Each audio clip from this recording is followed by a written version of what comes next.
Welcome back to another episode of Straight Facts. It's a Manchester United special, and look at the quality we got on the panel tonight. KJ and Neeks, of course, channel regulars. Oh my Dizzy's here, and Aaron is back in the house on the football terrace, and of course, here he is, the king of Man United spaces. Jonny is in the house. How are we all doing this afternoon, boys? Yo, have you seen how we all? Have you seen how we all in some like head covering, a hat, do rag, because we're all flipping bold from the stress that this gives us, bruv. You're the only one that's embraced it, Terry. Look at us all wearing hats and do rags, bruv. We're all. That's how much this club just gets to our heads. Honestly, my divorce was less stressful. My divorce was less stressful. Do you know what I mean? Sorting out all that was worse than this. It's the pits right now, and of course, Ronaldo has done what I think is a very good interview. I think he's to a point where he hasn't named anybody, and he hasn't gone too far, but he has certainly called out the right types of people. He has certainly got everybody thinking that people aren't listening, people are doing their own thing. And I think it's a mixture of people very much. And we have got a poll running right now across all of our platforms, one here live on YouTube. What is the biggest issue at Manchester United? Currently, the Glazers leading the way with 54%. Interestingly, in second place on 27% is the British players. The British players getting a lot of stick at the moment in the media. The same, actually, when you look at the poll that's running on the community page, 60% say Glazers, 21% are saying the British players at the club are a major problem. On both polls, 13% say Cristiano Ronaldo is the biggest issue at Manchester United. So lots to talk about, boys. But look, I want to start with the interview before we delve into some other areas. Viewers, if there's some things you specifically want us to talk about, let us know. Member chats, super chats, of course, we'll prioritize. But the lots of things come out from Ronaldo last night. They talk about his standards, doesn't accept anything below third. And I get why he said between first and third, because Fergie never finished below third. So I think he was paying a little bit of homage to him there. But you could tell that Ronaldo is frustrated, annoyed with the way United are playing, the performance. But really, I felt he was talking about his teammates. He was talking about the fact that he backs Ralf and he knows that Ralf can do a good job. Ralf is instructing the right things. It's been hard to go from Ole to Carrick to Ralf, but the players should adapt. But it was very much his focus on players not listening, especially the younger players. Almost you give them advice and they throw it back in your face as opposed to embracing it. Who wants to start on this for me? Like anyone here, I don't care. Like I need someone to make this make sense to me. I'll go. Look, Ronaldo's been and done everything in the game. He's done everything in the game. Is whether you Messi's the GOAT or Ronaldo's the GOAT, they're both GOATs in their own right. And he's won everywhere he's gone, and he knows what it takes to win.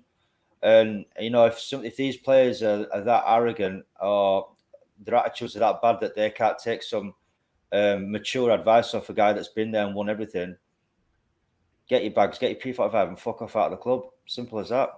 Is like you can't say it to Ronaldo. What can you? No one can say it to Ronaldo. I feel like it's arrogance or it's petulance. Like none of them have won fuck all yet.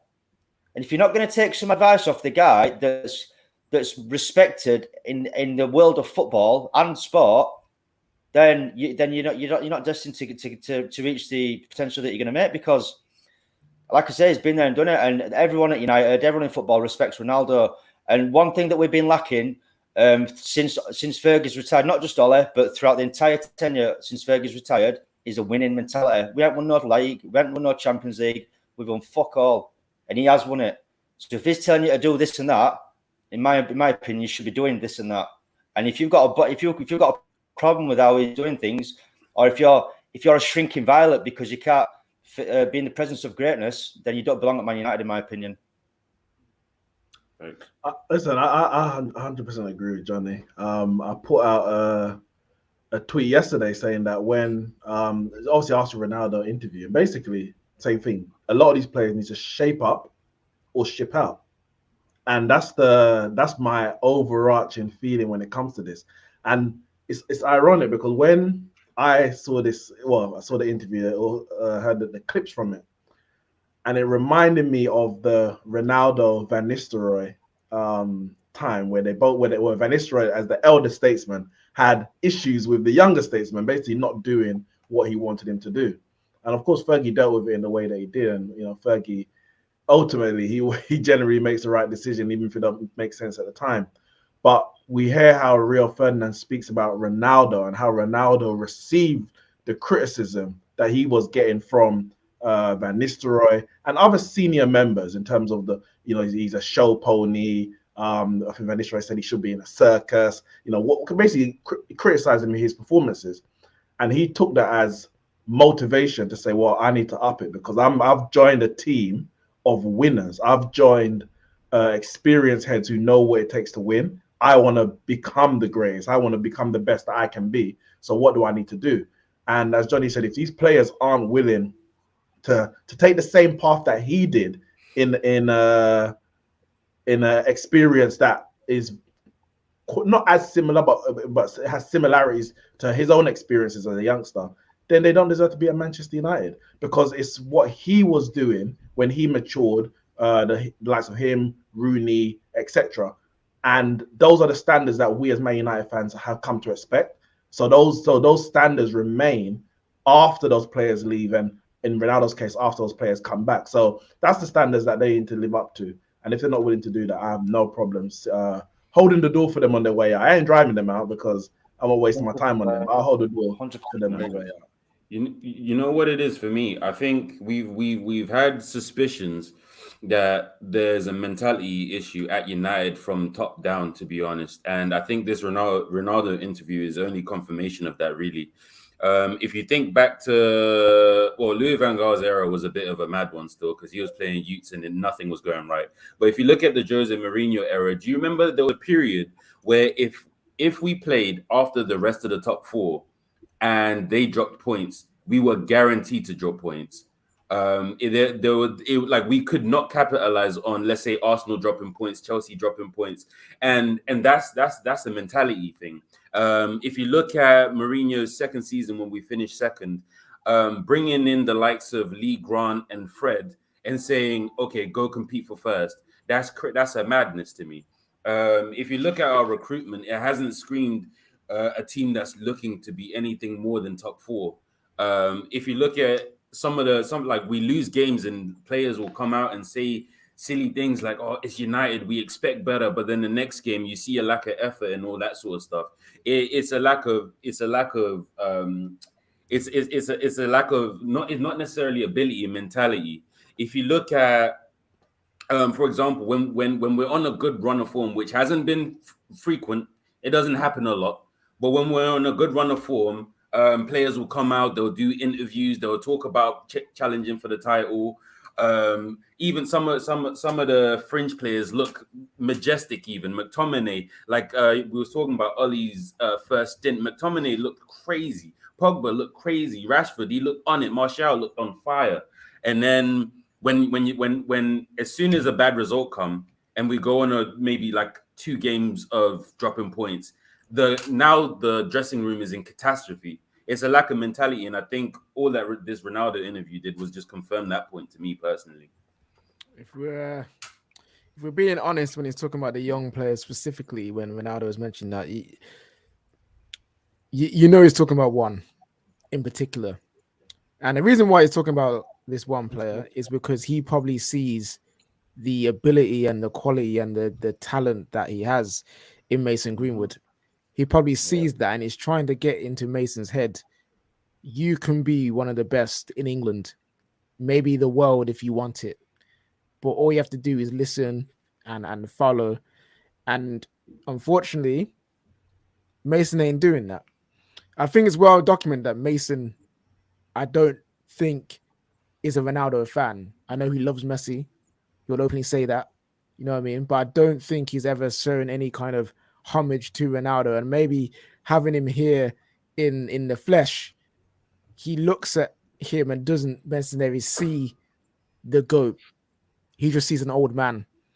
And as much as I disagree with that view, I kind of get it. He's young, he's up and coming, he wants to play number 9, he wants to play striker, and yet you've got Cavani and Ronaldo both in front of him who if we're saying the team's been awful, they've been awful. You know what I mean? They haven't being great. So in his mind, it's but like, KJ, you know, with Greenwood, yeah, there's nothing wrong. I know. There's So not wrong with let me, having, there's not wrong with yeah, having let me, arrogance and believing in yeah, your but own let me go through. ability, Let me but go be through. Let me humble go enough through. to take advice. Yeah. Let me go through. And I get it.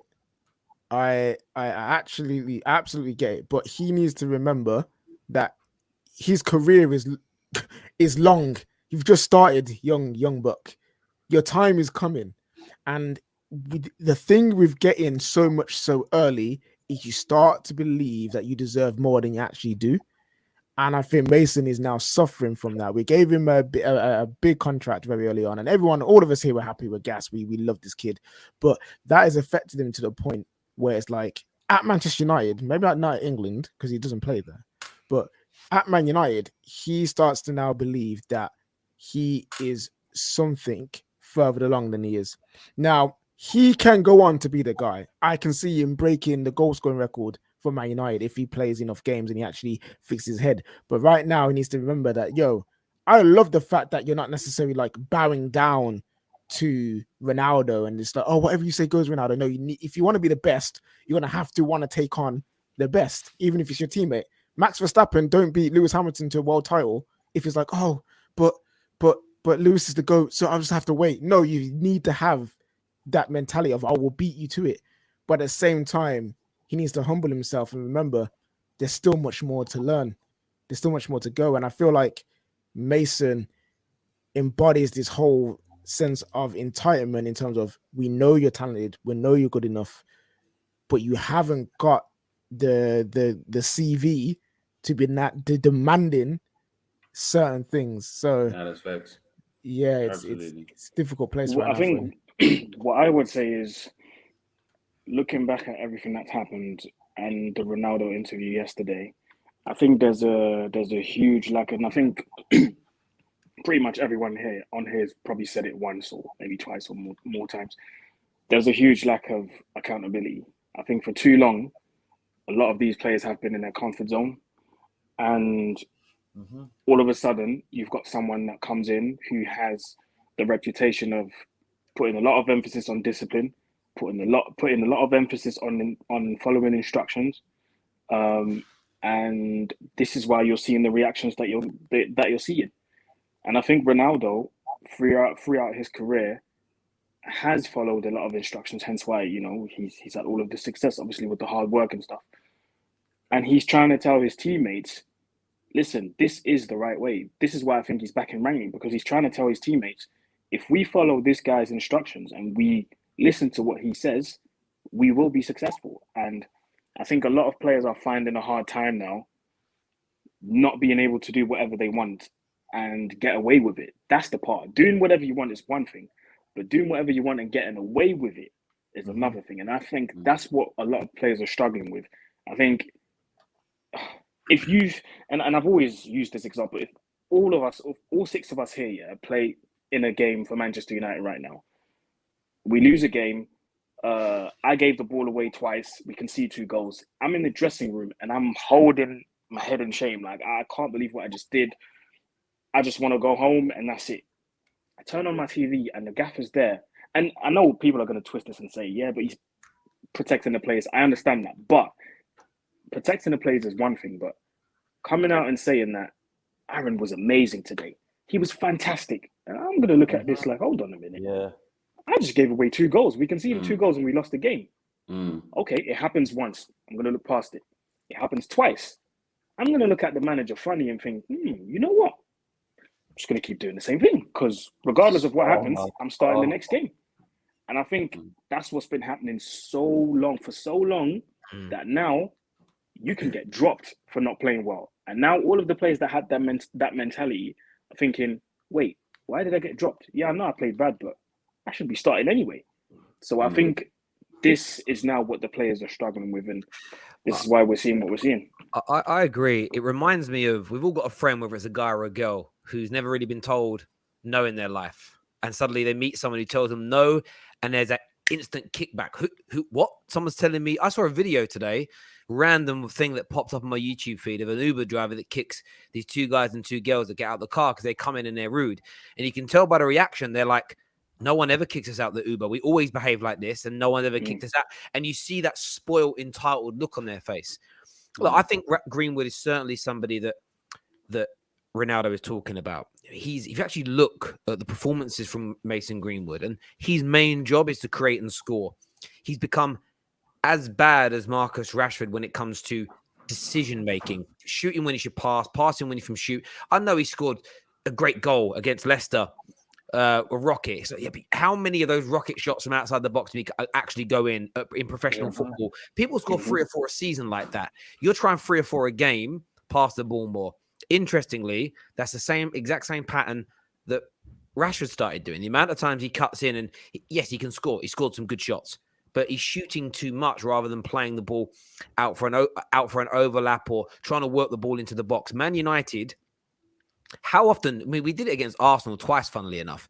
But how often are our rivals scoring cutback goals, getting the ball to the byline, cutting it back and tapping it in compared to us? It feels like a ratio of 5, maybe even as high as 10 to 1. For every one we score, our rivals are scoring a lot more than us. It's probably not as high as that. I'm being a bit overzealous, and I think he's not just calling out Mason Greenwood. He's calling out a lot of people. Interestingly, I don't blame Mason Greenwood to a degree. He had to take accountability, but he can only take accountability if people around him who are in charge of him at the club make him. So I see this is one of the reasons why, and we will move on to Rashford a bit more detail later. He's in rank form and he needs to be dropped. I understand him wanting to put out through the media, his team putting out. He's not one of the people. Ironically, he put his stuff out before Ronaldo's interview, but he's not one of those people. He's working extra hours. He's doing this. I get why he wants to not be associated with any bad eggs or insubordinate people, but I don't want to hear it.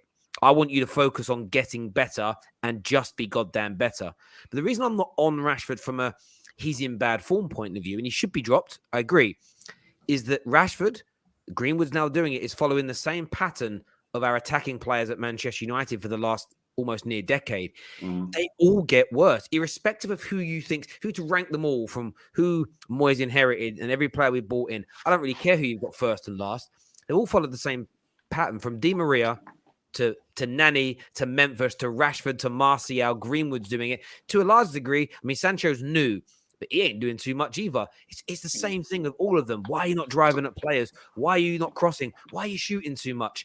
And I just think it stems back to exactly what Aaron has said there. And Ole did it. Jose did it. It happened under Jose in a different way. The club allowed it under Jose Mourinho because he couldn't move people on that were doing that. The players have just been allowed to have too much power and are not being made to take accountability. And I think Ronaldo's come back into this situation. And Ronaldo has seen it and gone, what the hell has happened to my club? What the hell? It's changed a lot since he left, isn't it? That's what a lot has changed. Nicola here says they all play out of position. And listen, that's one of the things Rashford said in his interview, and it's probably a nice time to move on to that, to be fair. Like Rashford said it, like, you know, Ole was playing him in. It's one of the comments I laughed at today, was where he was talking about how Ole told him to stop moaning, how he was being played out of position, essentially saying there was no real coaching on how to develop himself. Never spent any one-to-one time with him, coaching him over the last 3 years. Everyone's telling Rashford to shut up, and I get why, because I don't like the PR either. But I'm like, he's actually confirming to all the Ole outers were telling the truth, that there's no coaching, no system, no support. Probably, to a degree, we should be saying, and that's my one bugbear where people are singling any individual player out, and Rashford being one of them, is we've all complained that there's been a lack of coaching, a lack of structure, a lack of discipline at the club. It's why I'm not, although the player, I'm angry with the players because of how they're performing, but I'm not focusing on them, including Rashford, as the main problem, because it's what's allowed them to behave like this that's kind of led to it. And things like playing out of position is part of it. Pogba, no fixed position. The only player in the last few centre-backs have a fixed position. Full-backs are pretty much out of fixed position.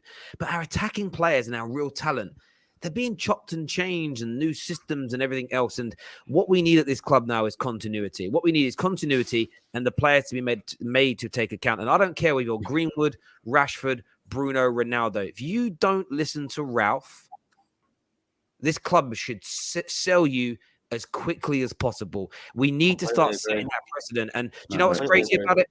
I said this when it was Pogba and Martial, and most people backed Pogba. I don't remember who said this. Somebody said on a stream once, we can't back Mourinho over Martial or Pogba because they are likely to be at the club longer than him, so we must back the talent. And I remember my response to them, and I'm not going to even try and guess who it was. I did so many streams back in Fan Park Live, and I remember saying this is going to set a dangerous precedent for players believing they have more power than managers, and I think it's going to lead to further ruin. I didn't think it'd ever get this bad, where a manager comes in who's got so much pedigree in the game, and they're just, we know at least 50% of this squad is saying, I don't care who you are, I ain't doing what you say. It's so embarrassing to be a Man United fan right now and witness this. It is. You know what it is, though, for me? It is embarrassing for sure, but when you say half the dressing room, my opinion, half that dressing room shouldn't even be in the dressing room in the first place, if we're being honest. Since we bought Matic, other than Van der Beek, we haven't bought a midfielder. Why is Luke Shaw starting every week? Why was Wan-Bissaka basically undroppable? How did Harry Maguire become the captain? How is Pogba not had a fixed position in 6 years? He's finished his contract. From start to finish, he hasn't had a consistent position. How have we had a right winger missing since Fergie left? Half of the players are almost out of contract, or they're on a weekly wage that's too high to sell them. Look at Martial. We can't get rid of him because it's too high. Sevilla looking at it like, what? Why? We haven't seen anything that's worth paying this guy for. So we can't get rid of him, or they're leaving on the free at the end of the season. Bro, Anthony Martial, I think he's a very good talent, but he's one of the highest paid number 9s in world football. Why? He's on like the same sort of money Lewandowski's are on. For what? No one else is. Sevilla are never going to pay that money. And now this is where Man United are badly run. We're now going to create another problem if we don't fall on our sword a little bit and pay some of his salary to get him out there, because I'm not having a pop at Martial. I get it. If he's made to sit in go training, but he isn't going to play for the rest of the season, it's going to cause more problems. I'm not saying he's going to be a problem, but his teammates aren't going to like seeing him unhappy. A disgruntled, we've all worked in places, a disgruntled member of staff, even if you like them and they're right, become annoying after a while. Do you know what I mean? It's like, I just believe that, you get what I'm saying? It's almost, we keep creating these problems. The legacy problems at this club are mad. But this is all the points that Dizzy made was that, for me, I just look at the board. I look at the board, I look at the ownership as the main issue here, because if we're talking about we haven't signed the right winger since XYZ, who is it that's driving the philosophy of Manchester United to know that we generally play with wide players, wing play, that we don't need to sign a winger? Is it the fact that we've had coming up to 5 different managers now, if we're including Rangnick as an interim, with different styles of play? There's no continuity within our club, which means there's no continuity with our signings. If we're talking about Pogba has a fixed position, that's because there's 5 different managers who all, in Pogba's case actually, it's three managers who have all different ideas about what they want to do with their midfielders. Do they want 2 sitting? Do they want 3? Do they want to play a diamond? Do they like Pogba out on the left, Pogba in the 10? Like, there's all the different ideas, and all the players ultimately have suffered because of a lack of direction, a lack of leadership. Really, that's what it is. That's what it comes down to. It's a lack of leadership. I mentioned when Ronaldo had an issue with Van Nistelrooy back in 05, 06, and Roy Keane had his same issue with the young players, and he came out and blasted the young players on MUTV. Fergie sold him in the January, I think it was, and that was leadership. That was strong leadership, where he decided that he's going to protect the young players at Manchester United because this is the philosophy that he wanted to drive. There's nobody at Manchester United since Fergie's gone, until Ronaldo's come out just now, that's shown any kind of leadership to say, this is what we need to do, this is what we want to do, and I'm not going to waver on that. I will.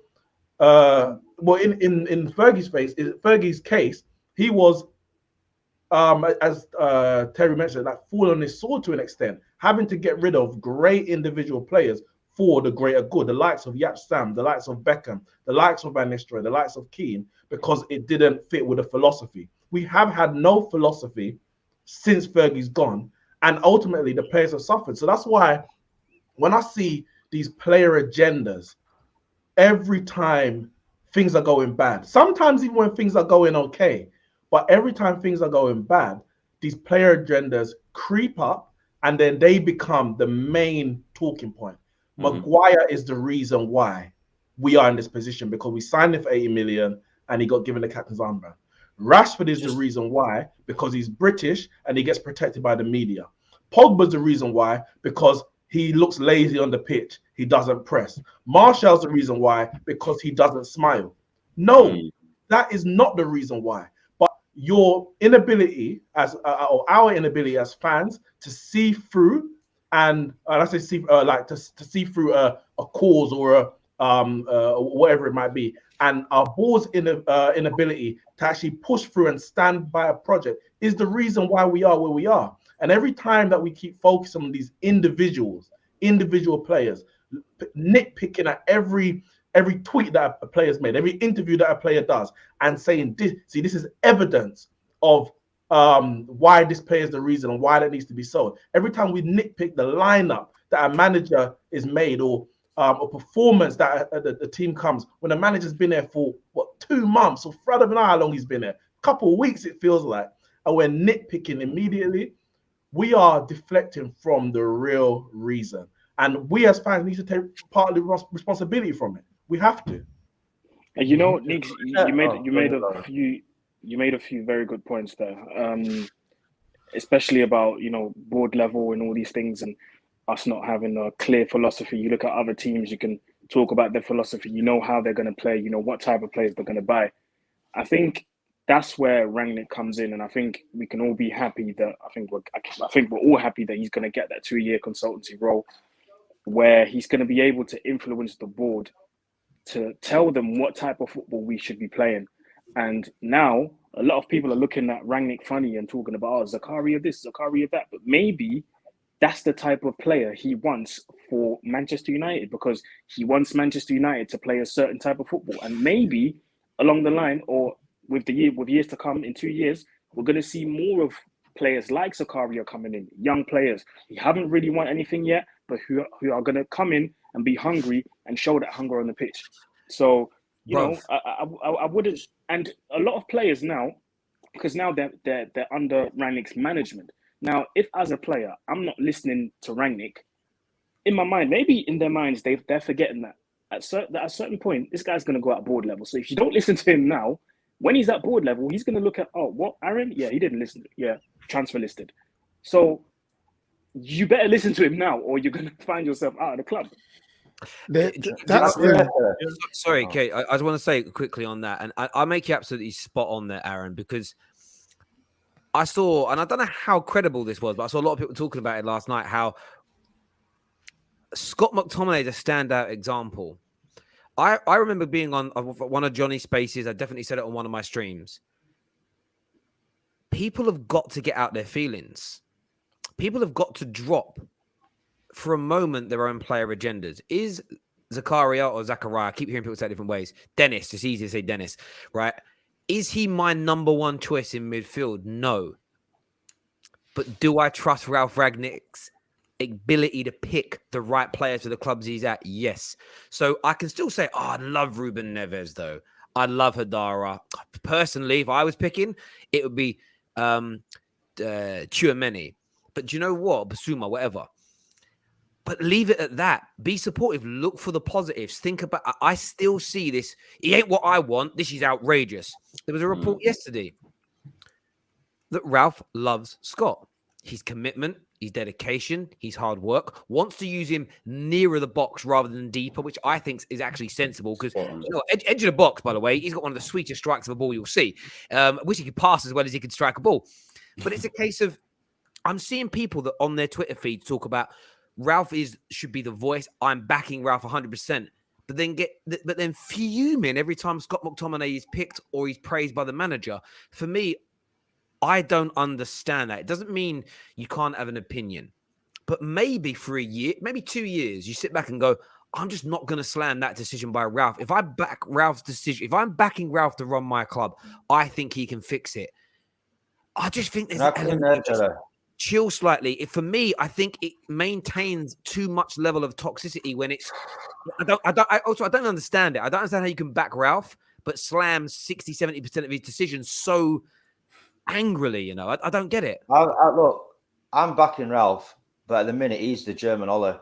I'm being fucking real. I'm sorry. There's some of his what does that even mean? What does that even mean? He's moving like Ole 2.0. He's I'm not here for this nonsense. McTominay's dead. He needs to bounce. He's not fucking good enough for this football club. Rashford's been shit for 18 months. Pogba's inconsistent. Bruno's been playing like this for time, being blinded by GA. Maguire's not good enough. Fullbacks aren't good. Like, honestly, I'd bin 75% of that squad tomorrow. The decision, he speaks about control in his press conferences, right? You keep speaking about control, but you're not picking the players to give you that control. Why you keep starting McTominay and Fred? That's not going to control. Why you starting Greenwood and Rashford? That's not going to control. None of it's making sense. I'm being serious. If he starts Rashford next game, I'm going to absolutely lose my fucking shit. That guy needs to take out. This is the issue though. Control is not just being good on the ball. You can be good on the ball, if you lose the ball, that's part of it. But if you lose the ball and you're not athletic or not quick enough or not being able to actually get the ball back in position, that's you've lost control. So there are different parts of the control comment that I think people are missing over when they hear Ralf say it. It's not just about possession and keeping the ball. That's a big part of it, yes. But what do we do out of possession? And I think that's where at the minute, that's where we look at some of our squad. We're not even doing the fundamentals right. We can't even pass from A to B. They can't even control the ball at the minute. But guess what, Johnny? Johnny, we also can't flip and press. We also can't flip and defend. So he's got a squad who can't do the entire basics of football. So what does he do? He picks what he feels with what he's got now can do that job. Scott can't pass at the highest level. We know this. We know Donny can. But there are aspects of Donny's game that aren't great. There's aspects of McTominay that aren't great. Same with Pogba, Martial, Rashford. All of our players got so many deficiencies. Yeah, but KJ, we know McFred. Yeah, we know, like for example, McFred. We know what they give us. Right? They'll run around, be busy, and they'll break up play. Brilliant. Can't pass forward, and not just that. You know, Devin did say Daniel. Daniel was on one of my spaces a couple of months ago, and Daniel told me that in terms of defensive duels, McTominay and Fred have got the worst percentage in the league of losing the top. Duels, right? So really, what are they giving us? So you might as well give me $100 a week. I'll run around for 90 minutes. Johnny, but Johnny, if we can all agree that when it comes to technical ability, McTominay and Fred, but we'll talk about McTominay, isn't top level. Isn't world class, and will never be. You're never going to develop into that kind of he's like United level. Never mind world class. It's not even United level. It needs to bounce but United level in terms of standards, it should be world class. So that's standards I'm holding on. No, but Neeks, I don't expect world class players. We agree he's not good enough. Forget the technical term. We agree he's not good enough. My issue with you then focusing on Ralf picking him and not picking Van der Beek when Ole did the same thing. Obviously, Van der Beek wasn't there. One second. Ole did the same thing. Obviously, and Jose loved McTominay. Obviously, Van der Beek wasn't there at the time. Instead of focusing on Ralf and why he's picking McTominay, we can still focus on why he's picking McTominay. But I would look at the player or the players that can't get in the team over someone that we all agree is not that technically good.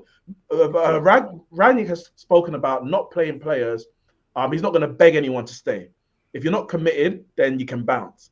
So why don't you question and say, well, is Van der Beek not committed at Manchester United? Is Van der Beek, does he want to leave in January? Therefore, Rangnick's like, well, I'm not going to play you because you're not going to be here by the end of the month. Or is Van der Beek that bad in training? I have no idea. We're not watching it. But why are you questioning the manager who we're saying that he's got this experience in football? Because he's going to come in and he's going to implement and he's going to question every decision that he makes instead of the players who have been failing and ultimately have been failing. I was going to the overnight, right? And someone said to me, Jonny, are you saying that you know more ball than Ralf or Ole or Jose? No, I'm not saying that. I don't know what's going on behind the curtain. None of us do. but I know what my fucking eyes see. My eyes don't lie to me. And what I'm seeing on the pitch on match day is not good enough. Johnny, and I understand that. But I know, and the glimpses that I've seen from Van der Beek, he's better than McTominay and he's better than Fred. And why is he not being played? Why is he not being played? Why are you not questioning Van der Beek? Why is it Rangnick is on I think Rangnick's being a puppet because the decisions that he's making are not making sense. I'm sorry, they're not making no sense. They're not. How can you back him if he's a puppet? That's what I don't understand, Johnny. You said you back him 100%, but you're saying he's a puppet in the same as. Sorry. Just can you make that bit? If you're back, what does you backing Ralf mean then? It sounds like you're only going to back Ralf if he does exactly what you want. No, it's not about what I want. It's about what like. Look, we all know football. Like, we're not dumb. We've all been watching football long enough. Why you keep picking McFred? Why you your 210s? Why have you got Greenwood and Rashford as 210s? Dumb. That's dumb. I don't need you don't want Bruno. You don't want Bruno. That's why.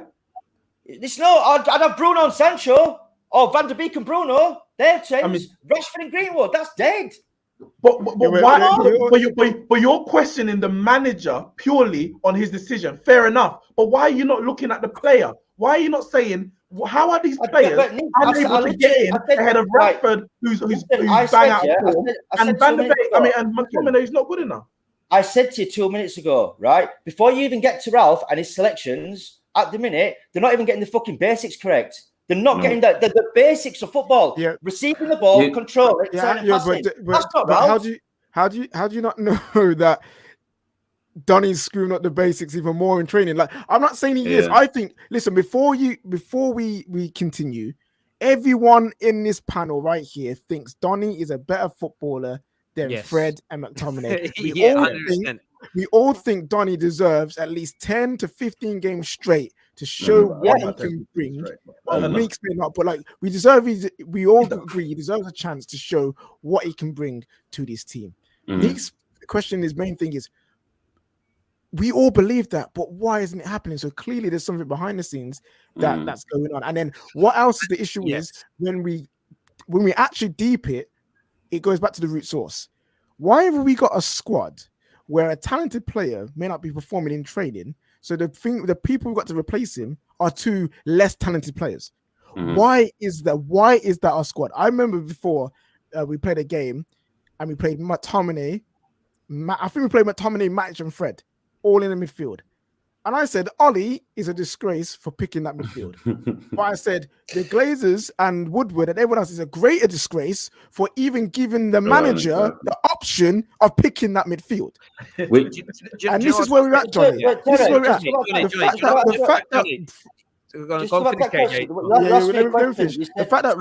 The fact that Ralf has got such limited options that he has to play, or you can play, Sancho and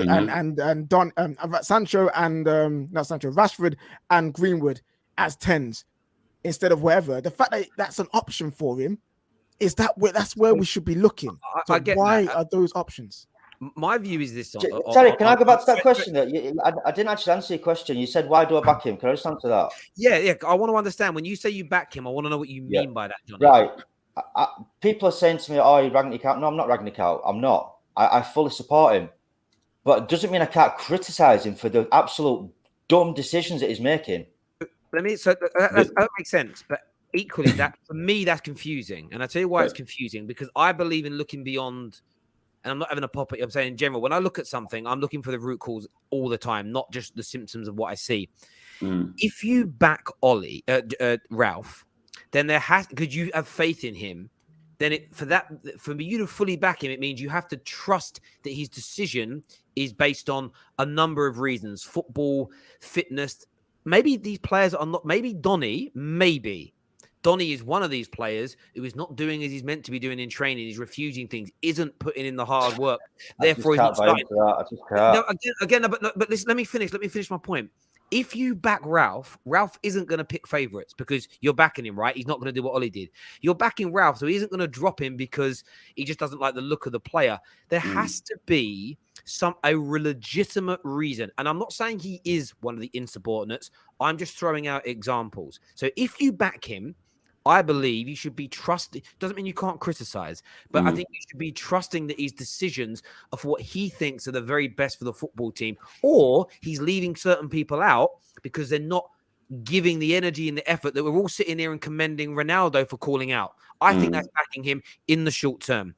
If, though, in your other comment, where you've also said that he's a puppet, if he's a puppet and he's been made to pick certain players, if he's being forced into doing things, then how can you back him? Because then he's never going to do what Ralf Rangnick does. That's why I'm confused, mate. That's all I'm confused about. I need more evidence yet to sort of make a fair conclusion on that point, like I do, because again, I was sold a dream, practically a dream, listening to his press conferences, his interviews, what he'd done what he'd done in the game. I was like, I am fucking sold. Sign me right up now. And again, he speaks very well about the game of football. Yeah. Again, he's talking the talk in the press conferences, but what he's saying in the press conferences is not matching up on the pitch. You're speaking about control, but when it comes to game day, you're not picking the right players to give you that control. It doesn't make sense. It's leading me to think. Neeks, sorry, Jonny, think about what Neeks said, though. Why are you not asking why is he? So if you think he knows football and he knows ball, and he clearly does, this guy discovered some of the best players in the world right now. He clearly knows. There has to be. Do you think he's doing a Jose and bullying? Do you think he's got favorites already? Like, why do you think? Like, what is your gut telling you is the reason why he's not picking Donny and picking McTominay? Like, what's your gut telling you? I put it on a tweet over there. I think it was yesterday. I'm genuinely, hand on my heart, no cap, starting to think that somebody above him is influencing his decisions because like, so again, I don't have a UEFA coaching badge, right? But my eyes don't lie. And I know what players I'd be picking that team to give me control of a game and to create chances for Ronaldo. I know what players would be playing, and he's not picking them, and he's doing it consistently. So, you get what I'm saying? Jonny, I hear you. So my view is this: I never focus on a puppet. I focus on the puppet master. So my view again would be: forget McTominay, forget Donny, forget Ralf, and put all your energy into the people that are like the person that's actually picking him, because it means Ralf ain't picking him. It means the Glazers are picking the team. Therefore, that should be where the focus is. That's what I don't understand about this. And I'll go back to, I think it was Neek saying earlier about the player focus. When you start digging beyond, you go through the whys, it always seems to end up back at the board. So I don't see why we're slamming players, managers. We're ripping into the things at the front. But you're basically saying that Joe Glazer's picking this team. If Joe Glazer's picking the team, then essentially he's the manager. Focus on him, bruv. I don't understand. It's crazy to me. And also, I think does anybody else kind of agree with what I've said? Or am I just here's the thing. My thing is going back to what I said earlier. Half the team shouldn't be there in the first place, and then the half that's starting realistically should be squad players at best. Scott McTominay should be a squad player at best. He comes in maybe 2, 3, maybe a handful of games a season. Fred's the same thing, maybe an impact player, but where we're at currently, our midfield consists of Juan Mata, not Greenwood, Bruno Fernandes, who plays like a 9 if we're being honest about it. Matic, Fred, McTominay, and Pogba, who misses at least 3 months out of every season. So picking a starting 11 with those 5 in the midfield, how do you establish any sort of control? It's impossible. That's the problem that we have. And why that's the bigger issue there is the board picking the recruitment, how we ended up with those 5 as our option in the middle. One Mata who's 34, 35 maybe, Matic who's 34, Pogba who again misses 2 months out every season, and he's 29. Who else am I missing? Bruno Fernandes, who doesn't play like a midfielder at all. How nobody in the higher ups looked at that was like, wait a minute, we could really use somebody that stays in midfield, that's kind of young, that can get about, that can actually pass a ball. That's how we end up where Johnny's point is, where Fred and McTominay are constantly picked, and neither of them are good enough. I hear that. There's a comment here from Nicole, and again, I get this. It says you get rewarded for playing badly in match days, but training badly is the nail in the coffin. And again, when you say that out loud, it's okay. So But McTominay and Fred perform badly in most games, but they keep getting picked because Donny van der Beek, I'm hypothetical here, is underperforming in training. That sounds stupid. So I always think whenever you think something, say it out loud and break it down in front of people. And if it sounds silly, it's probably not the reason. It can't be. I just can't see it. Some players are bad trainers. Some players just naturally train badly, but they're very good on match days. I can't fathom why Ralf isn't picking Donny van der Beek, why he isn't dropping particular people, why even after dropping them from starting lineups, still straight away his go-tos are Bruno and Rashford because they're not playing very well. We're hearing so many stories that we're all agreeing with. There's bad behaviors, there's not following instructions, there's insubordination. I just believe, and I'm not accusing any one individual player because there's no evidence of anybody doing it as such. I just believe that's playing a much bigger part. That feels more realistic than, well, Donny didn't complete his sprints fast enough, therefore he's not going to get on the pitch. That don't make sense for any. When you know Ralf knows football, it does. And I get where you're coming from, Jonny. And I don't think you're not. None of your frustrations are stupid. Everything you've said about McTominay playing, Donny not starting, the frustration, all the things you've said, I think all of us agree with. We all go, why is Donny not in? Like we're playing an FA Cup game. Why is Donny not there? Like we all thought after Ole got sacked, we all assumed Donny was going to start getting game time, right? And he hasn't. He's had Phil Jones have played more minutes this season than him, which is like crazy. I have to start looking beyond favoritism. Favoritism doesn't make sense to me. It could be you're right. He's a puppet. And if he's a puppet, then we should. I think Donny's been caught in bed with one of these managers' daughters or something. Honestly, well, maybe that's what it is. Ollie's and Rangnick's good daughter. Yeah. Come on, with the pregnant missus at home at that. It's crazy. It just don't make sense because the glimpses that I've seen, Donny, he's been good. Yeah, Jonny, I've got a question for you. I hear you. You say because of your eyes, you see X, Y, and Z, so therefore it equates to your conclusion of what should happen. What do you say when someone else's eyes, who's as equal as football knowledge as you, we do all see football differently, don't we? We do. Yeah, we do. So what happens when someone says, actually, no, I see McTominay as being better for X, Y, and Z reason? What do we do now? Where do we go from there? I just I'm going to find really interesting is Ralf ain't here permanently as the manager. So I did say this in a space. I said, pre-warn people, not like I'm the oracle, but just this was going to happen. Certain players you think are going to start to cook won't, and certain players you think this manager is definitely getting rid of play. Look at Chelsea with everyone thought it was the end of J5 Jorginho. 5 months later, they're pitching for him to be Ballon d'Or winner. Like, do you know what I'm really intrigued to see if Ten Hag or Poch comes in? They're the two likely candidates. If they come in and they keep picking Scott, I'm just going to concede that they know more. You know what? I'm going to have to. Ten Hag comes in and picks Scott McTominay. I'm not going to say anymore. I'm leaving it. I'm done. They said, Jonny, Jose picked McTominay. Ole picked McTominay. Yeah, they're both sacked, mate. They're both sacked. Yeah, now what? Just because managers. Can I just say on Ralf, please? Yeah. Obviously, I hear what Jonny's saying and I hear everyone's points on Ralf, but the guy's been here for 2 minutes. Like, let's not forget, he's been here for 2 minutes and he's going to stay for maximum 20. Like, he's gone at the end of the season and he's moving up. Like, he's not here for long.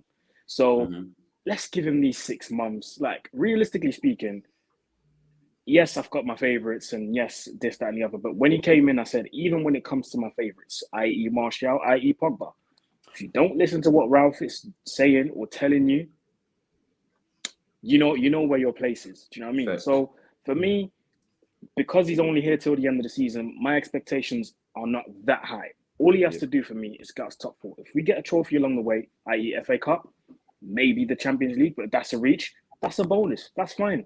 But let's not pretend like he was going to come in and turn us into this super gig and pressing side in less than a month. Like, he came in a period where we had a game every 3 days, barely any rest, always traveling up and down the country. Training ground closed down for COVID. Yeah, exactly. So let's not pretend like he was going to come in and all of a sudden with this super pressing side. Like, it's already good. Right? it's already good that we saw it for how long was it? What, 30 minutes 20 against Palace? 20 That minutes. was good. 20. It's probably not But good. I knew, but when I saw that, I knew they're not going to be able to keep up with it because his style of play is very hard. It's hard to maintain. It's very intense. Aaron, when you went from what you're saying there, yeah, I never expected Rangnick. We all know how long it took Klopp and Pep, yeah, two of the probably the greatest managers of the game, to implement their systems and styles and do the recruitment, right? So I never expected Rangnick to come in and start gegenpressing from the jump and Man United transform into this fast-paced, scintillating team. I don't expect that. I don't expect that. And if anybody does expect that, you're an idiot.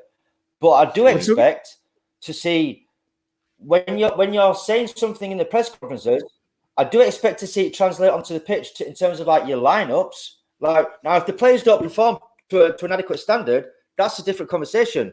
But I do expect you to sort of like your words in your press conferences to match your lineups. Does that make sense? That's fair. But in theory, though, lineups don't matter because it all depends on if they perform to what Ralf is saying. Now, Ralf could have the greatest formula to win a football match ever. But no matter what player it is, if it's your favorite or least favorite, if that player goes on the pitch and doesn't do what he says correctly, it don't matter if they start or not because it flopped.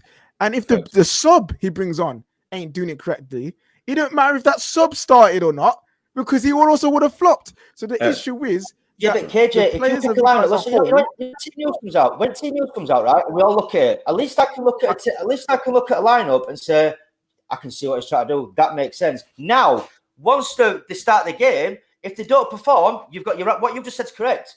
Do you get what I'm saying? Once they're on the pitch and they don't perform, that's a different conversation. Jonny, but what I'm saying is, I listen. There's nothing you've said that on a footballing term doesn't make sense. I think Aaron has hit the nail on the head. Like, I'll go back to my point. If you're backing him, the reason I spoke about if you're backing him, I think you back him and you just sit back and you relax for a while is very well articulated by Aaron. He's been here 5 minutes. We know there are problems. We were sold this lie that the rebuild was done, the cultural reboot had happened, and this team was ready to win. It clearly isn't. It isn't. The team is in an absolute mess. People are not accountable.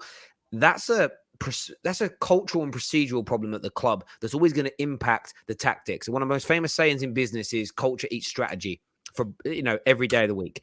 And it's happening again at Manchester United. He's coming in with a strategy, but the culture at the club is damaging it. It's why Gerrard has been able to get an instant reaction. It's why Patrick Vieira got an instant reaction because Dean Smith's team and Roy Hodgson's teams were not toxic. They just come to the end of it was just on the pitch, tired of the tactics. The manager kind of worn out the team, and it was just getting to the end of its sort of gestation period together. But there was no toxicity. There was still standards. There was still accountability at the football club. We don't have that. Ralph's coming in and he's trying to instill the highest possible standards, and there's going to be kickbacks.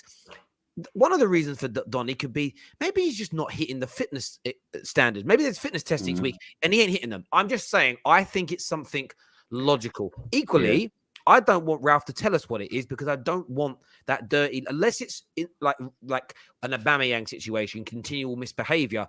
Keep it in house. Just because I'm saying that I'm backing him, and I fully do back him. Just because I'm saying I'm backing him doesn't mean I can't criticize the things that I'm seeing. I'm saying this. I think the criticism and the anger should be deferred. I think let him cook for a while. Let him do what he's doing. And see what happens at the end of it. It could be, by the way, that he's given the likes of McTominay and Rashford enough rope to hang themselves. So when he does get rid of them, there's no excuses. There's no kickback. There's no fight back from the media. Maybe they are loved internally by the board. And he's showing the board, these guys you keep giving me are shocking. I've given them a proper chance over everybody else. And look what we've done. Nothing. Then I started playing Donny and we come alive. The point is, we don't know what his tactics are. I'm sitting back, though, and I will criticize moments. Oh, that weren't the right sub in games. But I trust Ralf Rangnick to run a football club. I just think that we haven't. It's almost a bit like you've jumped in from one relationship to the other too soon. You should always have a nice break in between.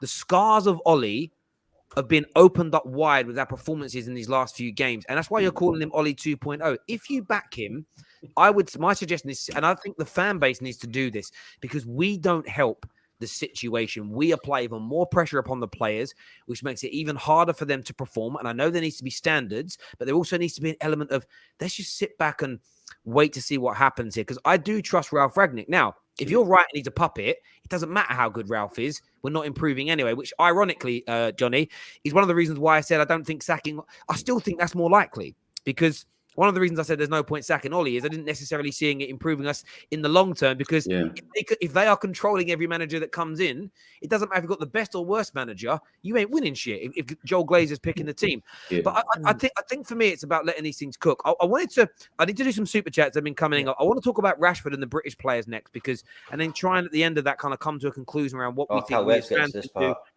And everything else. I want to do these super chats. So I don't want to miss them and comments that came through. Thank you very much for this donation. There was nothing said, but thank you. Dan, one of our members, says all the players can go, every single one of them. Nicola Rogers here earlier said, I'm just tired. My 3 teenagers don't stress me out as much as these do. Why did no one on FT United panel... Sorry, why... Did no one on the FT United panel tell Alfie just how deluded he was?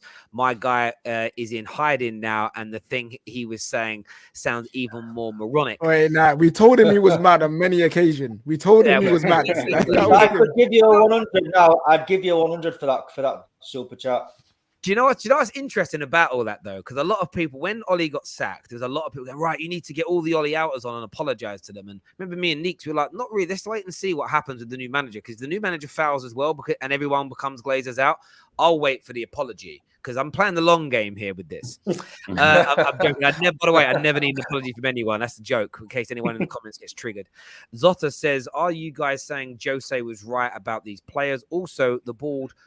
also took the players over the manager. That's the reason why the players know they can just change on any manager. So Zota, Jose was right about the attitudes of players, but that doesn't mean Jose's behavior himself was acceptable. Publicly about a man going to this is what it comes down to. And I'm not saying you're doing this, Zota. We have to stop being so polarized. So saying Jose was right about 1 or 2 things doesn't mean he's right about everything. I've seen people do it at the moment with Roy Keane. Roy Keane was public enemy #1 of Man United fans when he was slagging off Martial and Pogba. Now he's the oracle because he's slagging off players. He's a dickhead, man. I'm seeing these quotes everywhere about he was right about players. People pick and choose when they want to listen to people, and you should. Sometimes Roy Keane's right. You know what I would say about.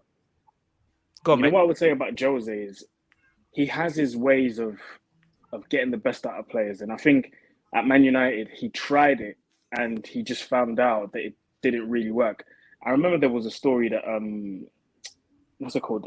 There was a story that Samuel Eto'o was talking about when he was at Inter Milan and he first came in and he told Jose that he wanted to play up front.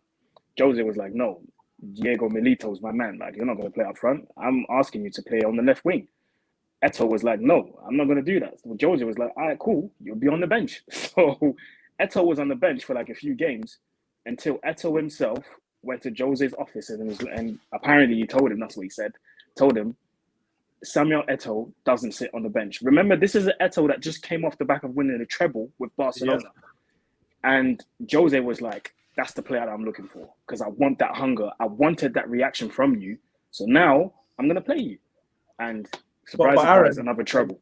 But then again, at Manchester United, I don't think we have players with that type of mentality. I was just about to say, it brings us back full circle to the Ronaldo interview where he talks about this where they don't like the generation now, and it's not even just in football, is different. Yeah. Generation now, I think in our current squad right now, I think Ronaldo's the only one that would be able to do what Eto'o did back then. Yeah, go to the manager's office. Cavani can't even do it because my man's broken half the time. But do you know what? I think Ronaldo's the only guy that could go to the manager's office and say, "You can't put me on the bench, mate. I'm Ronaldo." But equally, at the same time, does our manager have the power to do that? So, for instance, and this is about fans actually backing the position of head coach, because when Jose wanted to do that same very thing, because And some of us on this panel were part of this because we love Pogba and Martial. We back the player. I'm telling you, one of the biggest cancers at Manchester United is player FCs. I've said it before. What I need is a man like Harry Pinero. We need Stormzy. We need everyone who's credible and current and the youngsters listen to make player FC about as fashionable as stamp collecting. We need it to become unfashionable. If it's unfashionable, they don't do it. We need it. It's because it's the Americanization of our game where standing a player has become fashionable. It's what partly led to this because we know one thing the Glazers do at Man United. I'm not saying they check the Twitter feed, but they kind of do. It's what's the consensus out there? What's popular out there? They love it. How many times have you seen Man United publish? Oh, look how many times Man United get mentioned on social medias versus our competitors and other clubs. They love it. So when you get this big noisy group of United fans saying, "How dare we back Jose over Paul Pogba?" You create this monster that stops the manager from turning around, coming in and saying, "Do you know what? Oh, I would have loved to have seen is Bruno for 3, 4, 5 games dropped." But does a manager have the confidence to do that?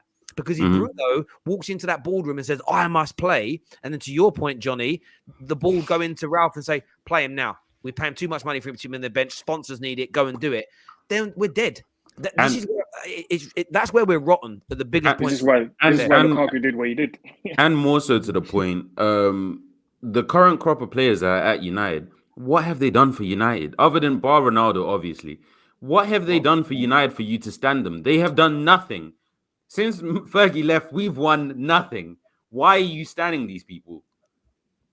And I think that's what's going on now when it comes to. I want to finish these things. We're going to speak Marcus Rashford in a minute. Then why don't you have the same justifications you use for Ralf, for Ole too? Because Ralf is different. It's a different person. And Ole was here for nearly 3 years.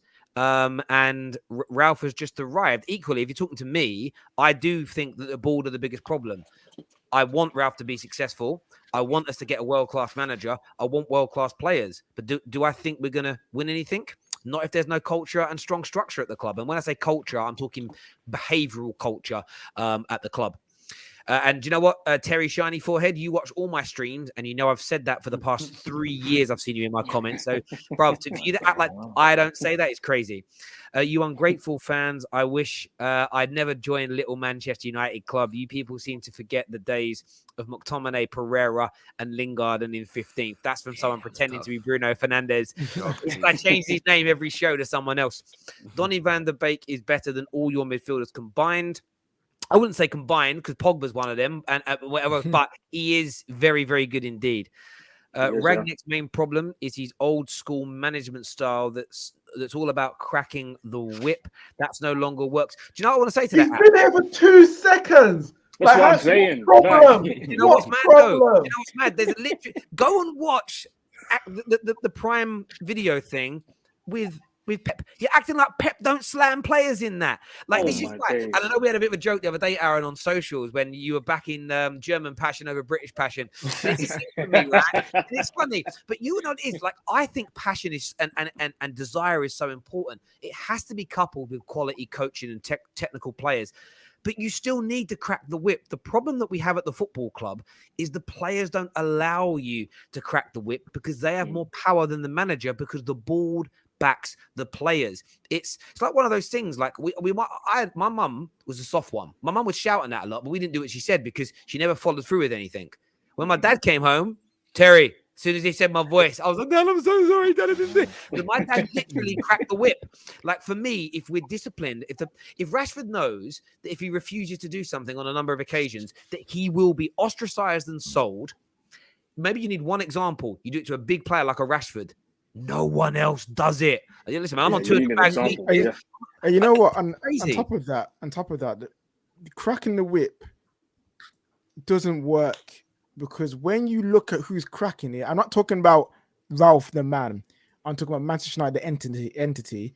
When you look at who's cracking it, I'll be like, fam, why are you cracking this? You can't even look after your own flipping house.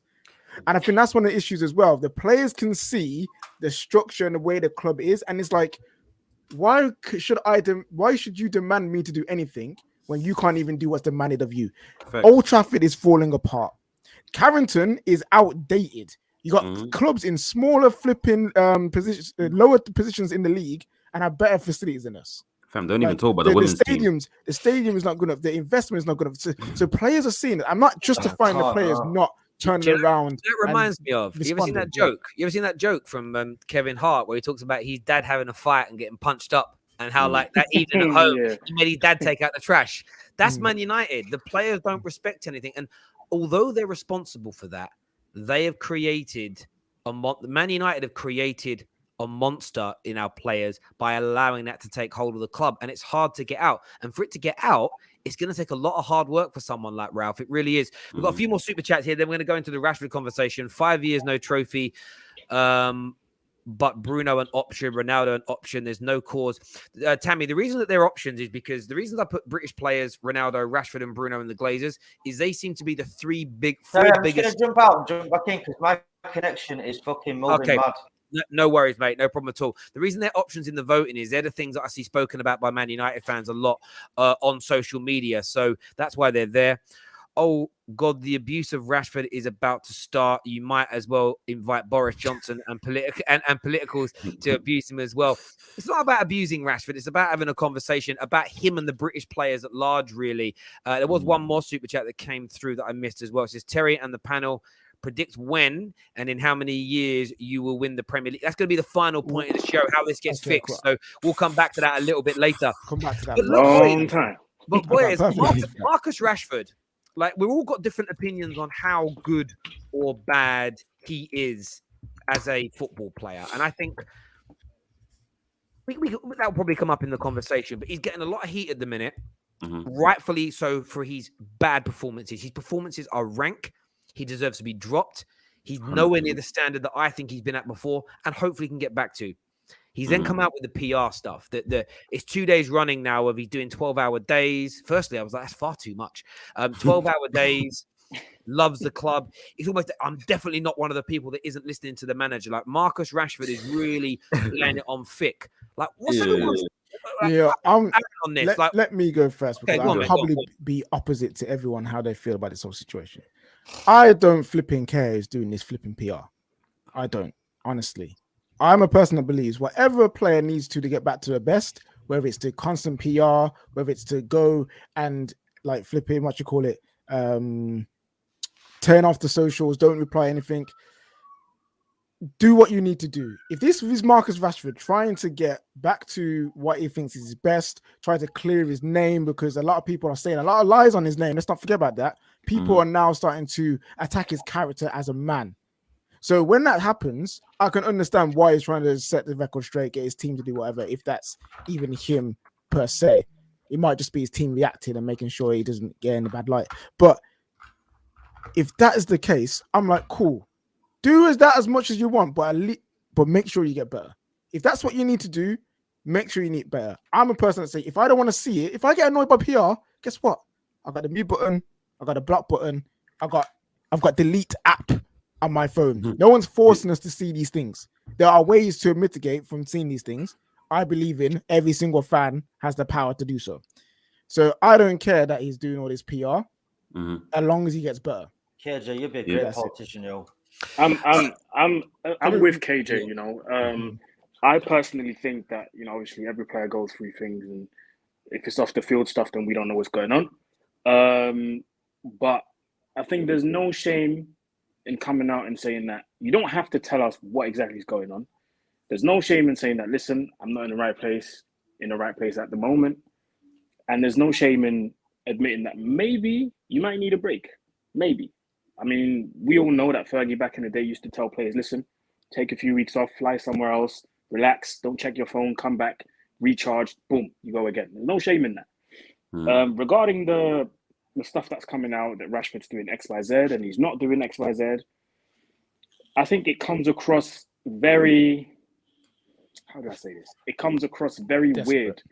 Because sometimes because my nieces and my nephews do this all the time, like when they're in trouble, obviously I tell them off and then they will say sorry about 25 times to prove that they're actually sorry. When in reality, for me, as long as you say it once to me and I can feel that it's sincere and you show me that you're sorry, I'm fine. And I think it's the same for Rashford. I think he's trying to overdo it and he's trying to overshow that he cares. And this is where I'm with KJ, like I said. it's all good to be coming out and saying XYZ, I'm sorry, and I'm gonna get better. That's cool. But bro, by all means, you have to show it on the pitch because ultimately you're a footballer, so you have to show it on the pitch. Yeah, if every week there's an apology, but you're not performing. Do you know what I mean? I agree with you, but you know why? Before you guys go, because I know you guys. I know that Jonny definitely is not going to agree with what I'm saying. But do you want to know why he's overdoing it? Because the fan base are overdoing their hate, and I'm not trying to say it's just Rashford that gets it. Every single Man United player, from whatever side you believe in, gets so overhated by their own fan base that someone like Rashford feels like, I need to double down on the defense because they're not going to believe me. They're not going to have it. They're not going to support in my apology. But this is where I say, KJ, and I understand what you're saying, but I know that fans want to connect with. I know that footballers want to connect with fans on a different level, and especially now with social media, someone like Rashford wants to connect with his fans. That's absolutely normal. But realistically speaking, Rashford don't owe us nothing, bro. Like, let's be honest. True. If I was a footballer, yes, I want to connect with my fans, but realistically speaking, I don't owe you guys nothing. So if I have a bad game, I don't feel I have a bad game. It is what it is. If I have a bad game, it is what it is. Wait, Aaron, I know you want to listen. If you was a baller on Twitter, if someone challenged you, you'd be like, yo, fam, I'll make it. Shut up, bro. I can see you just clapping back, fam. I can see it, bro. No, but realistically speaking, Rashford doesn't owe us anything. Too soft, man. Treat them like babies. How are we soft? But then you cry. One second. I waited. He's been playing shit for 18 months. I'm fucking sick of this. You put that shirt on, you're open to criticism. You're not too soft, man. Nah, you said no criticism. Did I say no criticism? Did Aaron say no criticism? No one here said he don't deserve no criticism. Every time he has a bad game, we'll put an essay on Twitter. I'm fucking sick of your apologies. Every time he has a bad game, you put an essay on Twitter. Every time he has a bad game, you put an essay on Twitter. It's turned into Rashford, PR Rashford. This guy's so protected. I'm sick of it, man. Johnny, you read. I've got a perfect solution. I've got a perfect solution for you. Block the brother. Block the word Rashford, fam. This is what I mean. Your head's getting hot for something you can control. It's been shit for 18 months. Fam. I get you're sick of it. But why are you going back to the thing you're sick of? You're an addict. You are an addict. I'm sick of it, man. I'm sick of it. Listen, let me go. Let me finish. Go on. I've been on this thing for a long time. I'm sick of it. The way this guy's protected, man. You're beyond 200 grand a fucking week. Fucking talk. Stop mourning. Get on with it. And if there's genuinely mental problems that I'm not aware of, there's people around him that are much more qualified than me to deal with it. Take him out of the fucking firing line. I've had enough of this bullshit, man. He's been poor for 18 months. Because he got a GAs. Nah, man, he's been playing this for fucking time. I'm sick of it. Johnny. First and foremost, let me say, because this is people come with this nonsense, and they say the same thing about Bruno Fernandes, but we're going to focus on Rashford, that they've been poor for 18 months. Well, you know what? If he has been poor for 18 months, then the whole 25-man squad has been poor for 18 months. So I don't want to hear about anyone who doesn't start. I don't want to hear anyone who gets dropped, anyone that gets loaned out, anyone that gets transfer listed, anyone that gets sold. Because last season, when we got to a position in January where a lot of Man United fans were saying, "Oh, where was all this?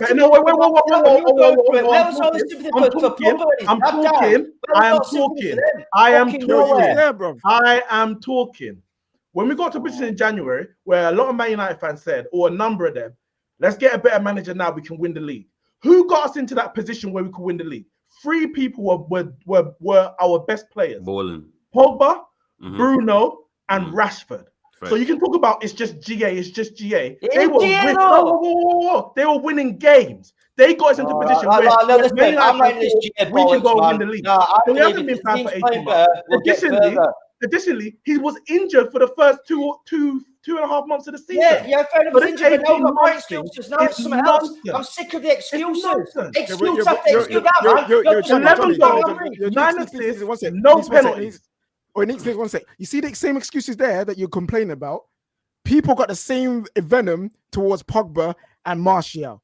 No, Johnny, no, it's true. It is true. It is true. One of the reasons why there's a lot of people that do not like Pogba and Martial is one of the same reason you do not like Rashford or Bruno right now, is because they feel that there's a section of the fan base, there's a section of people that cannot take the criticism of those players. If I start cussing Martial now or Pogba now, Johnny, I've been in your spaces, I know you'll come for that. And yet you're calling other people soft and you're calling other people soft. You're calling other people snowflakes when you're doing it. You know how much I rate Pogba? You all do, yeah? He didn't deserve a new contract. No. You know how much I rate him? I'm always going to defend him. Won't give him a new contract. Don't deserve it. Haven't earned it.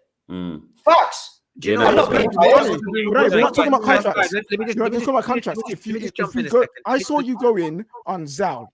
I don't agree with what Zal said, but the same thing you're accusing other people of doing and being soft and being protected, and bare excuses every single time. You're doing it for the same players. But you know why I am doing it? Because they never fucking got it. Yes, they did. Both sides get it. Johnny, 1 second. KJ, please. See, Johnny, you've just. I'm so glad you've been honest about it, because you've confirmed what I've had a fervent belief for about a year on now. I don't think you're obviously not a big fan of Rashford, and that's fair. You don't have to like or rate every single player.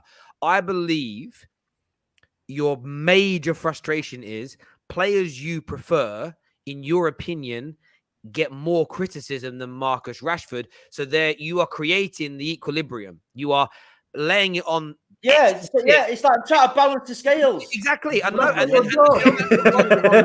1 second, guys. And I rate you for admitting it, but I know that everyone's been doing that. Martial FC have been doing that for 3 years, and Rashford's poor form at the moment is the perfect opportunity to go right now. It's like a war. You know about war. You're in the army. Now is the perfect time to strike. They're vulnerable. They're not doing. What if he was scoring and winning games for Man United? In my defense, let me finish.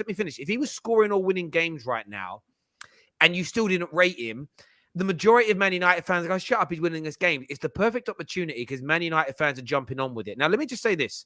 Marcus Rashford deserves to be dropped.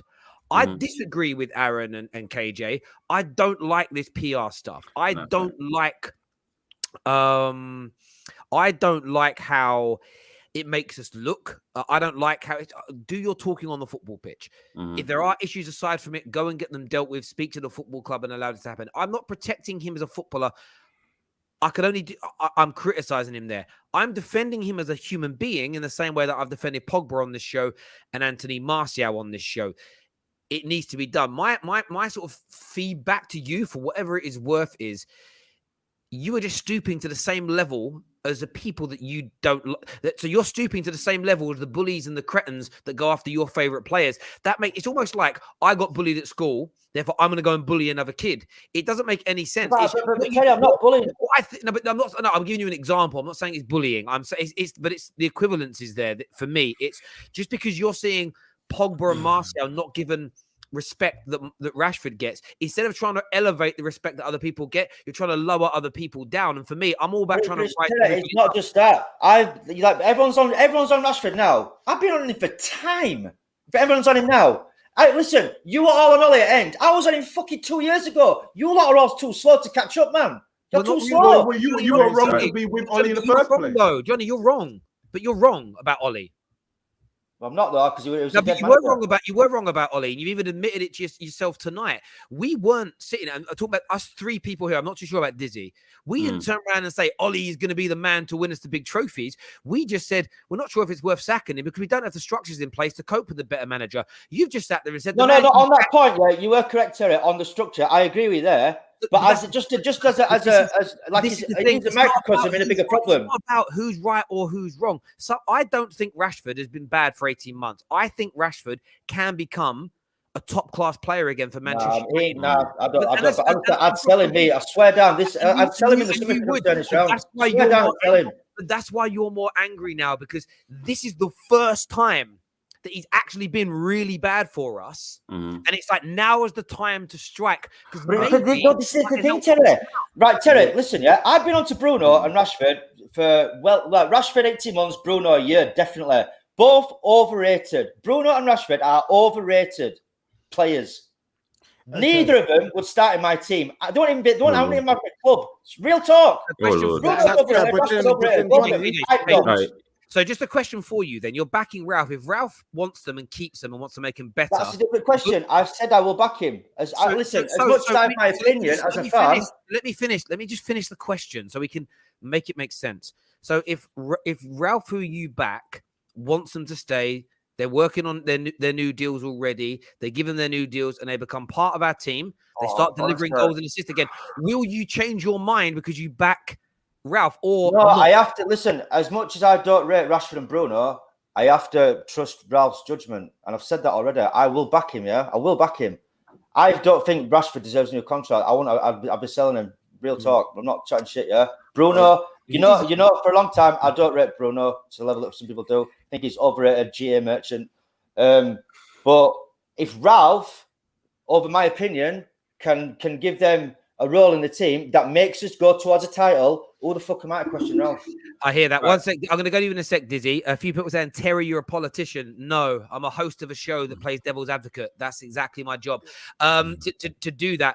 I totally get where you're coming from. Jonny, and I respect the fact that you've never rated Rashford. Obviously, what we're kind of talking about here, we can talk about his ability as well, because we've all sort of touched on the PR stuff, what that looks like and what that means. Dizzy, from your point of view, do you agree with Jonny? Do you feel like he was never that good and he won't ever be that good again? Or do you still think there's a player in Marcus Rashford? Up until Jonny went pink in the face, I was 100% with him. 100% with him. I think Rashford, I wouldn't say Rashford's been ass for 18 months. He's definitely been on a terrible run of form for longer than people would like to admit. I think the injuries caught up with him. I think the back end of last season, he was pretty bad. He was coming up with clutch goals and that sort of thing. So you can kind of mitigate because it's leading to winning games. Similar with Bruno Fernandes.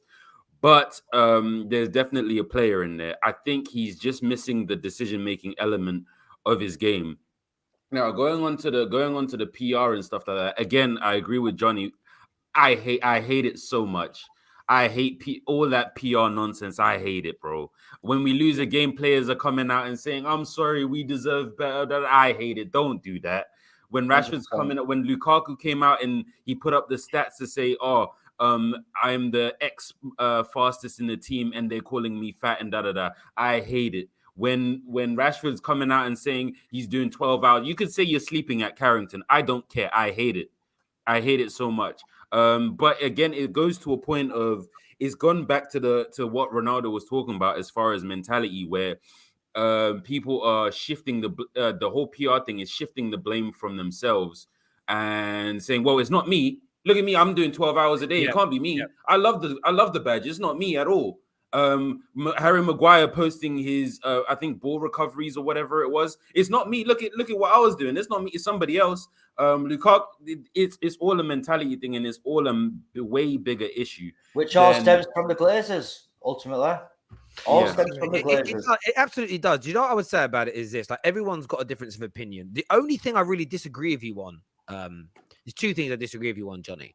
I think Rashford, there's a player in Rashford. I think there is a player with the potential to go back. Can I rephrase what I said? I was ranting then, yeah? Rashford should be a bench player at United at best. He should be a bench player. Real talk. Cool. And that's fair enough, right? And that's fair enough. I disagree. I think he's a better player than you think he is. And everyone's allowed to be subjective on players. But I think there are a number of issues at play here. So I think there's having an opinion on his footballing ability. I think the majority of the venom and what I consider to be over criticism that then leads to abuse that Rashford gets is for the point you made there, Jonny. You are creating the balance because you don't feel other players get more stick than him than he deserves. Interestingly, he's the second most abused football player, sportsman in the world. Like, Twitter has released the figures, but they can tell by the types of tweets and words that are used. He gets more. I think he gets more than Martial, Pogba, and there was another Man United player on the list, Ronaldo combined. You add all theirs up, Rashford gets more. A lot of that will be to do with the political stuff he does as well, though, to be fair. So we'll get it from those angles. So I disagree with what you say about his ability. I don't like the idea of, well, my favorite player, I think, gets more stick. Therefore, I'm going to give more to Rashford to create a balance.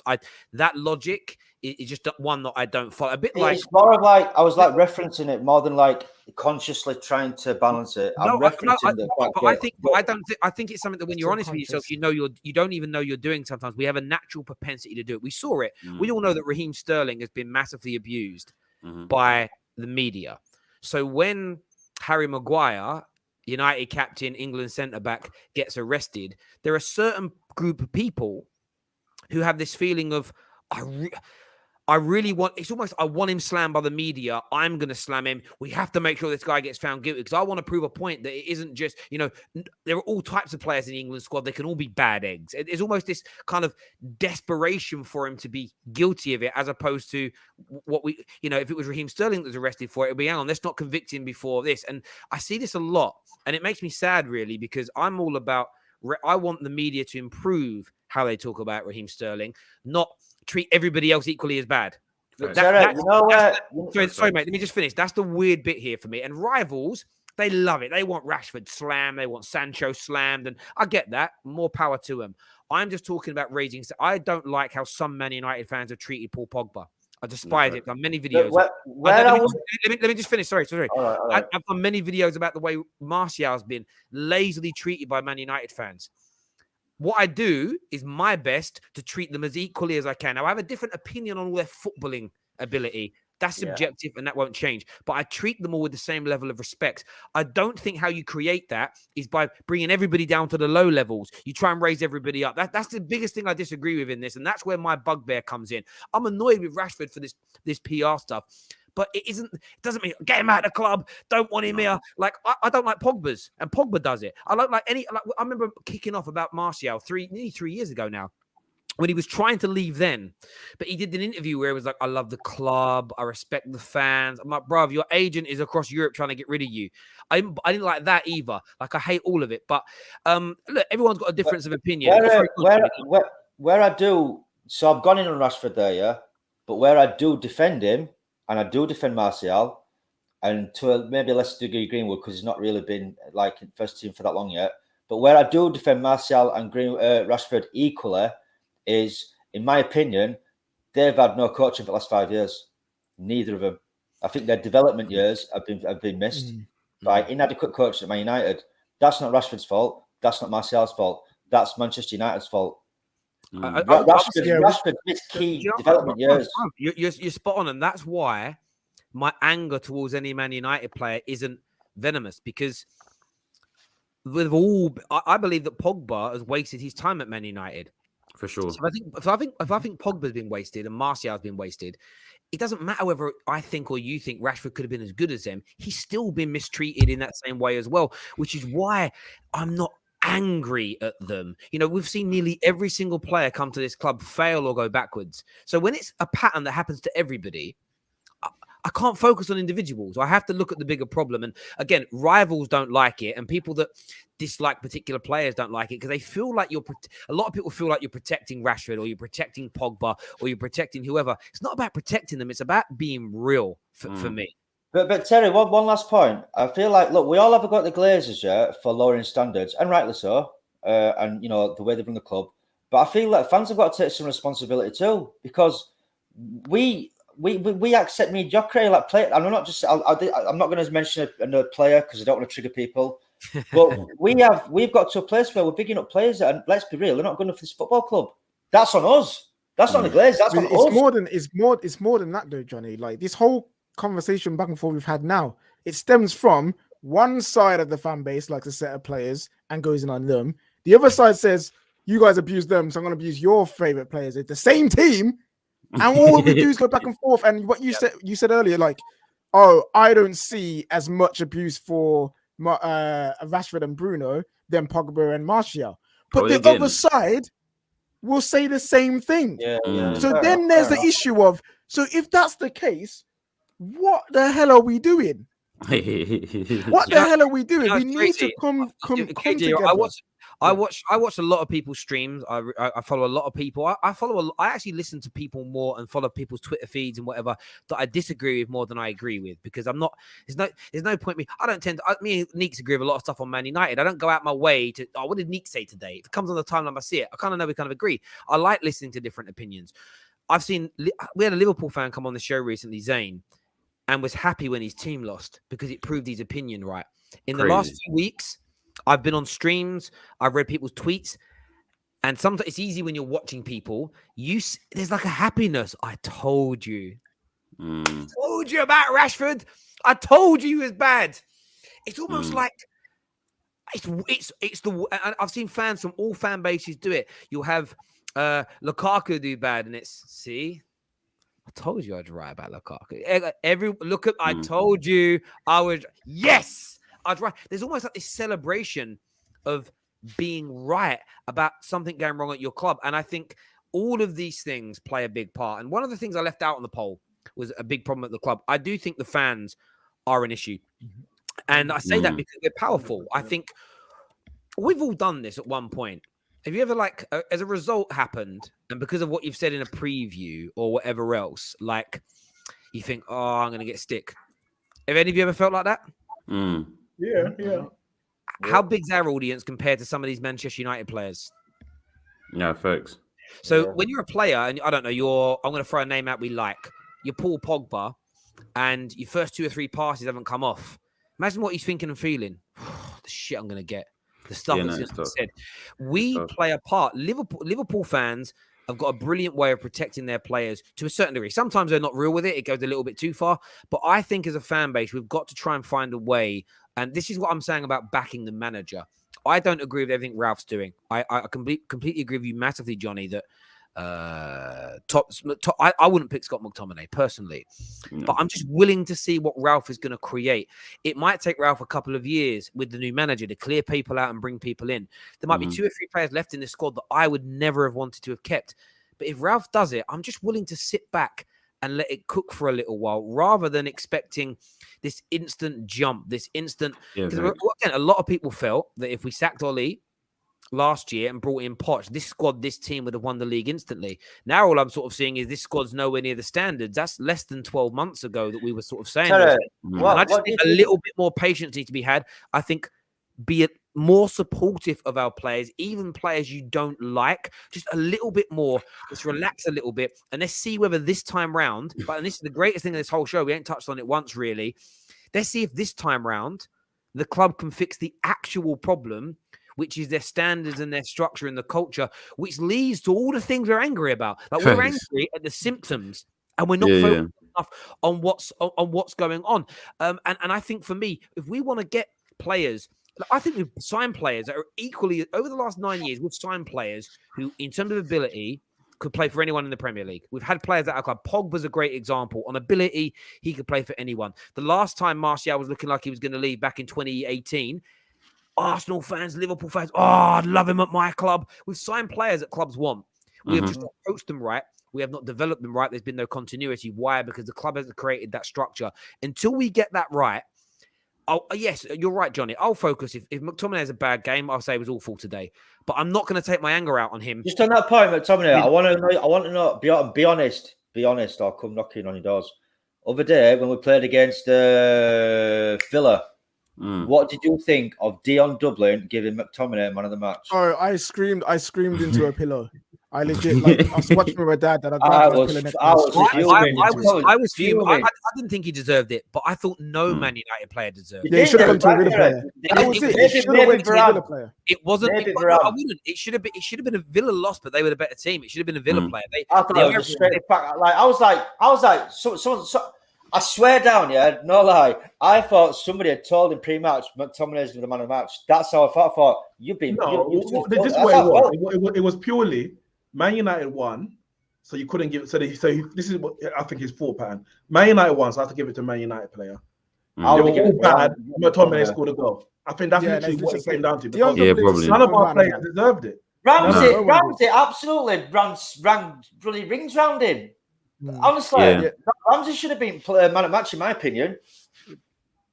Also, McTominay Ramsey swap. Who's up for that? We've got some super chats here that I've got to do. I don't want to miss any. Adam, we did put yours up earlier. Thank you very much for your donations, brother.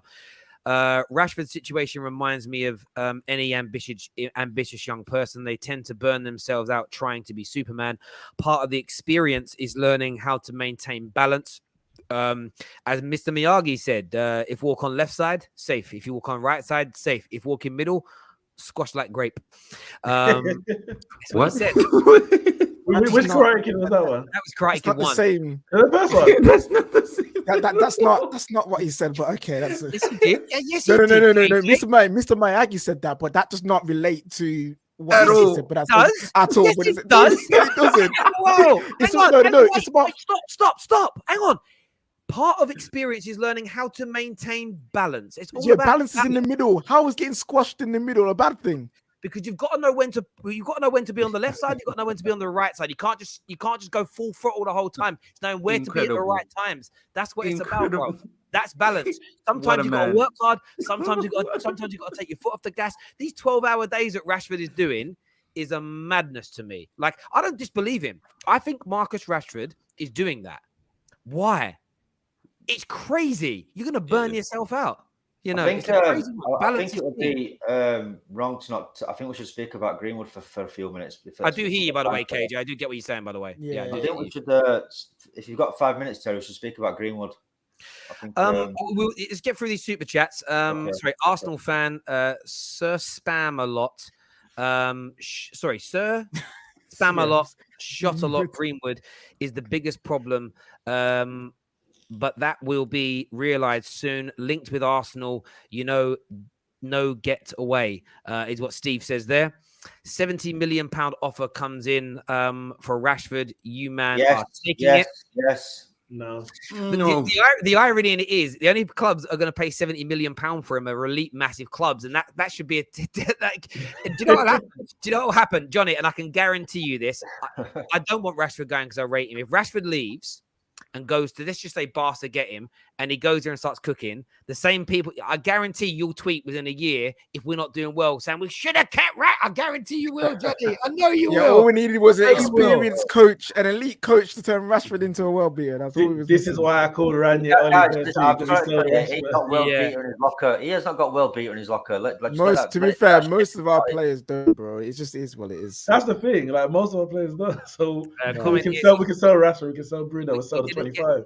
Sorry, this says we didn't get any PR from any journalists when Martial was in terrible form last season. I don't like Martial, but I see where Johnny is coming from. Yeah. Fam, when Jose blocked his whole thing, when Jose fined him and it cost him for going to be with his baby mums and had seen the birth of his baby, do you know how the papers were backing, man? They were calling Jose a disgrace. How could he do that? So this is what I mean. All of our players at some point in their careers at Man United have had protection. Some just last longer than others. It's what it is.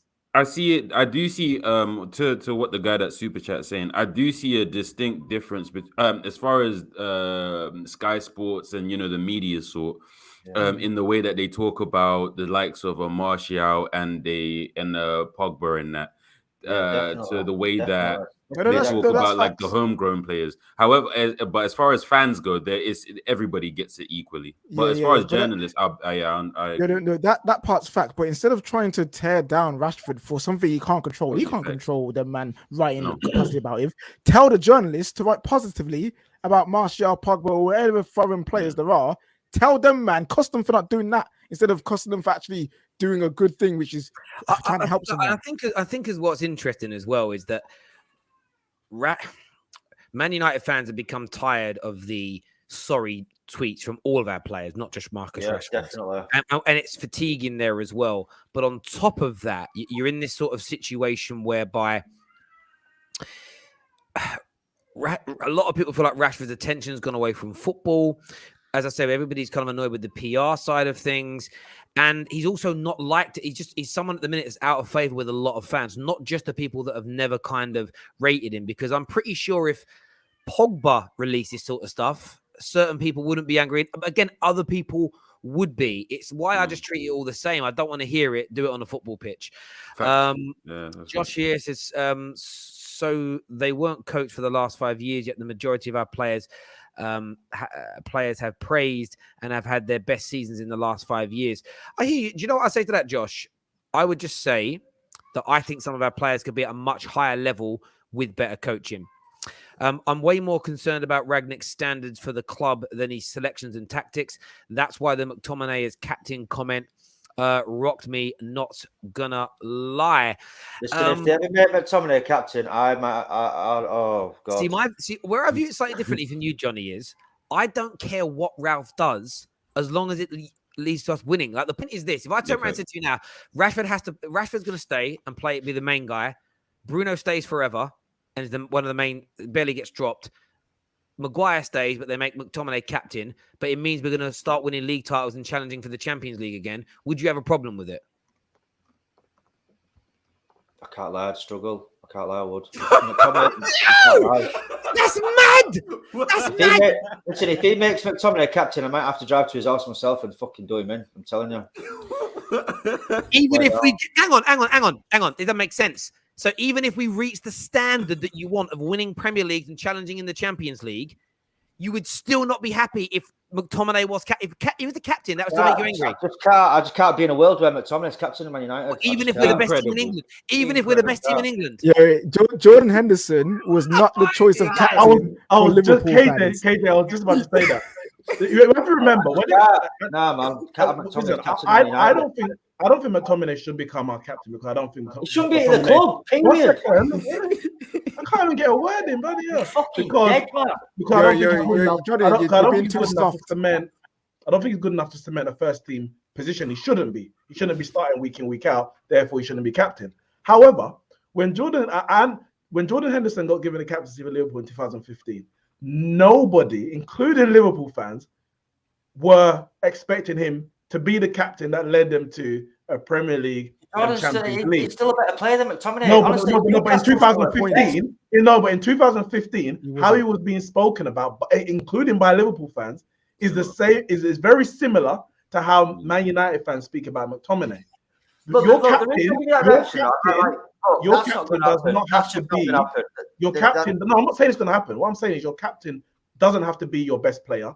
And I understand in terms of personality-wise, leadership-wise, passion for the club, etc. Why McTominay might be seen as a good leadership-wise. That the guy that hides in games. Football ability-wise, he shouldn't be starting. I think he literally hides in games. Though I think again, Johnny, everything you're saying is right. That wasn't the point of my question. Abdi says, Terry, it's an interesting question, but it isn't going to happen. That isn't my point. My point isn't what is or isn't going to happen. It's I back Ralf and what he's trying to build and do. So for a period of time, I'm just going to a degree, relax about the things that he is doing. But if somebody said to me, you'll win the Premier League, but Scott McTominay has to be your captain, I'm taking it. We're winning the league. Yeah, but your hand off, fam. It doesn't make sense. Bro. Like for me, as I said before, I don't care who starts, who's sold, who we buy, as long as we become, do you know what? Not even become the best team.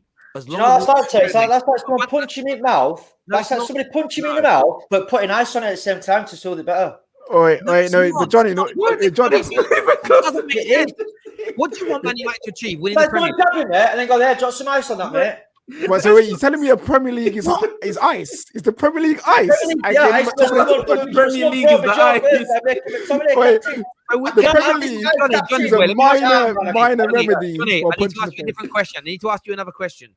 So we can win the Premier League next year with Scott McTominay as captain, or Scott McTominay sold but become fifth. What are you picking?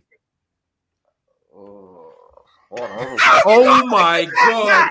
See, I love you, Johnny. I love you, John. Right, let me ask you this question. Let me ask another one for you. Right, Pogba and Martial sold.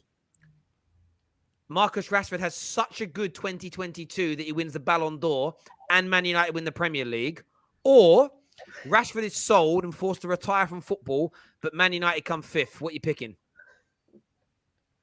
I'll do the long game. I'll Wait. retire. I'll do the long game. Wait. I want to answer. What is that? I'll do the long game. I'll retire Rashford. Oh,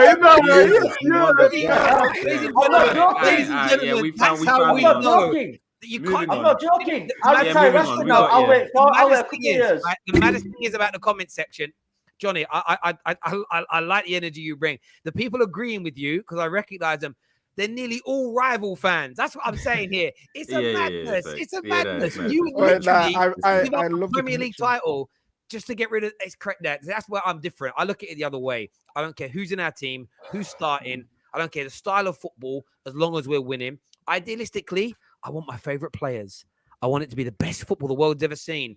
But that stuff's just. Now listen. If somebody really said to me, if somebody really said to me, you can win the title next year, and this is hypothetical, but if somebody had a magic fucking wand and could say abracadabra, of course I'm taking the title. Let's not be dumb.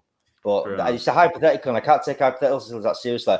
But if Johnny, Gandalf from fucking Lord of the Rings came in with his spells and Johnny, just to let you know, we would react the same way when people do that. Like if someone said, you have to keep Pogba and get rid of Bruno and win the league, or you keep Bruno and come fifth and sell Pogba. And if someone said sell Pogba, we would laugh at. We'd also have the same reaction because it's foolishness. Do you know what it comes down to for me? Hypotheticals are hypotheticals. The reason I'm saying it though leads to a real point, which is, I think when you bring someone in that we know is going to go upstairs and run this football club, we have to give them time. We're maybe not going to understand the method in all of their madnesses straight away. What players are getting more game time, who he sells. What I am willing to do myself, and I'll have wobbles because I'm a human being. But I think, and this is what it comes down to. The point of this show is what's going on at the club. Ronaldo's right in nearly everything that is said. Rashford and these guys have got to stop the PR. The club needs, I don't want it to, but the club needs a rebuild. The club needs to start again. The club needs to do these things right. It needs to create a structure where the management and the footballing decision makers are in complete control. Player power is eradicated. We kind of know all this stuff. I'm teaching everybody to suck eggs here. That all needs to happen. But you need to allow it to cook. We are not, because of how, this is what I was saying to fans under Ole, and I wanted to wait to see until they told us the build is done. Because I thought the Glazers would be exposed, and I really felt by now nobody would be looking at managers and players would all be focused. On that point, very quickly, what the only problem honest, I know hindsight's a wonderful thing. But what did you think of that rebuild? I thought it was a big con job, mate. That what? The rebuild. That rebuild. But that's the point. And still no one's focusing on it. I was just waiting for them to tell us that it's done and we're ready to start winning. And they literally did in their statement after sacking Ole. I wanted that because it was a double-edged sword for me. If it's really done, a better manager was going to come in and we were going to go on and start challenging. If it isn't done, then it was going to expose the Glazers for liars. And I honestly felt that everybody would drop player agendas, drop manager agendas, and just focus on the only problem at the club. The sad bit for me is that we're an hour and 50 minutes into this, and the Glazers get a side note mention all the time, and it's just players, and I don't want him, and I'd rather him out the club. And for me, I understand that we can't make them sell, but we can at least focus on what the real root cause problem is. But for us to build from this shit show that you've said exists, and most Man United fans say exists, it's going to take time. But it's almost impossible when we don't give anybody time, when we don't sit back and relax a minute, when we have player versus player agendas, when we feed into the narrative, the media create more pressure. We know that pressure makes it harder for people to do their jobs. Rivals, one second, let me finish. Sorry. Rivals, by the way, I expect you to apply it. I say to a lot of Man United fans, don't be joining what Rivals say. Do you know what I mean? Rivals are celebrating the idea that we might be losing some of the same players they've said are overrated for years. They're celebrating Pogba might be leaving after telling us for 5 years he's a flop. They know he ain't a flop. They just want him to leave Man United. So if they can coax, if every rival fan can coax at least one Man United fan each into saying Pogba out, it might change the mood at board level to re-sign him. This is fan tactics. We've been doing it since day dot. You always try and put your opponents down, make them feel they're worse than they really are. We need to be a little bit more resolute and realize that we need to build something proper, and we need to stand behind Ralf to get this done. But what I really fear, Johnny, is that within the next couple of months, if we don't get the right results and certain players keep playing, I think people are going to turn on him, and it's back to square one all over again. There's two options here, right? End of the day, if we don't get this right now with Ralf, I'm being serious here, no banter now. If we don't get this serious, if we don't get this correct now with Ralf, yeah, we're fucked. Because we all know that he's got the reputation of running football clubs, right? So if he doesn't get this right because they sabotage him, yeah, we've only got one other option, Terry. And I watched one of his streams the other day, and he talked about how you have to cut the money flow into the club. Like I watched your stream with Regal when you lost it, and I understood your passion, and it upset you because you have sacrificed a lot to be able to say the things that you say with a clean conscience, yeah. So if it doesn't go right with Ralf, if this does not go right with Ralf, where do we else do we turn to? We have to go with Terry's option, which is we have to cut the money off the flow of money into the club. That's it. This is why. And I just don't feel, Terry, I just don't feel there's the appetite in the fan base to really do that, because otherwise we're never winning the league again. We're never going to win in the Champions League. And this is why this super chat is relevant. When do we think it's going to... Listen, when I saw this, I had an answer straight away. When I'm flipping dead. You know what I mean? Because that is when I think... that is when the Glazers will be gone. Yeah. So unless you find another Alex Ferguson, I can't see it. I can't see it. But you can't find another Fergie now, because they're never going to allow something good to be built.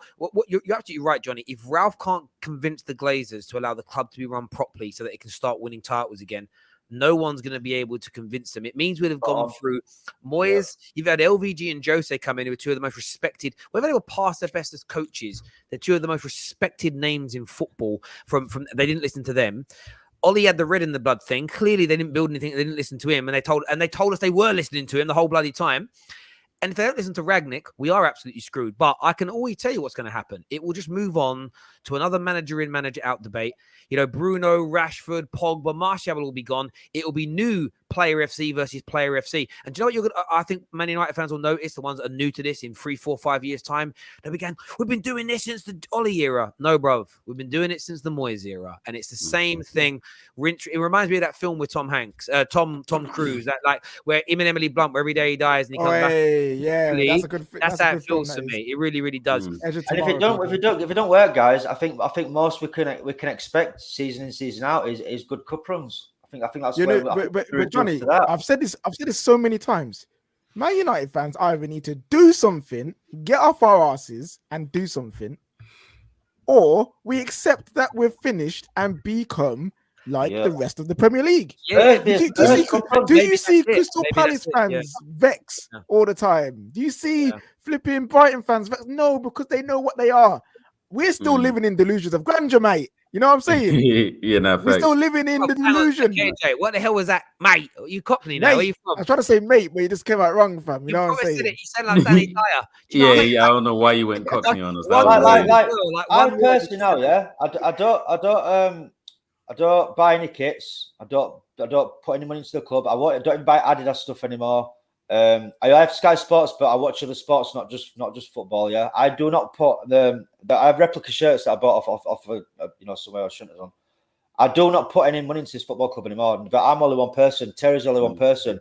Unfortunately, we're our own worst enemy. Our fan base is just too big. It's global, and trying to tap into a global fan base to all follow what we're doing, it's mission impossible.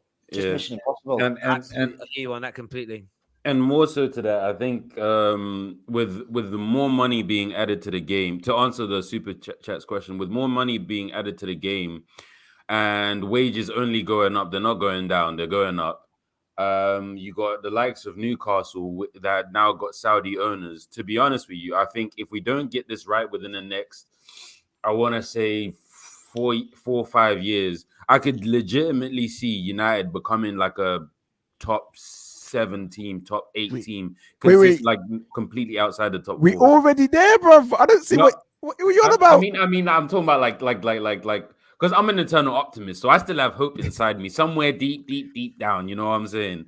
So the only hope I have is in Jesus. The rest of it, boys, I appreciate you all coming on. Johnny, absolutely brilliant. Listen, mate, you're entitled to your opinions, and it's a shame because listen, I want to try and get a good balanced group today. Like, shame that Aaron had to jump off when he did, but like everyone's got different views and opinions. I would say, forget the trolls in the comments. Some of them make me die. I'd say we probably all agree on about 85%. There's small detail that we don't. Of course, that gets everybody heated, but we certainly know there's problems ahead. It's going to be interesting to see what happens. Viewers, absolutely. Sell Rashford, sell McTominay. Thank you all very, very much. So Martial. Sell the damn club. That's what I want them to sell. If you could liquidate us now, fam, do it. Listen, people that tuned in, thank you. I'm live on Twitch exclusively. The link's in the live comment section for the Liverpool-Arsenal game, and the match reaction show is, of course, here. The biggest and best match reaction show on social media. Take care. Goodbye. God bless.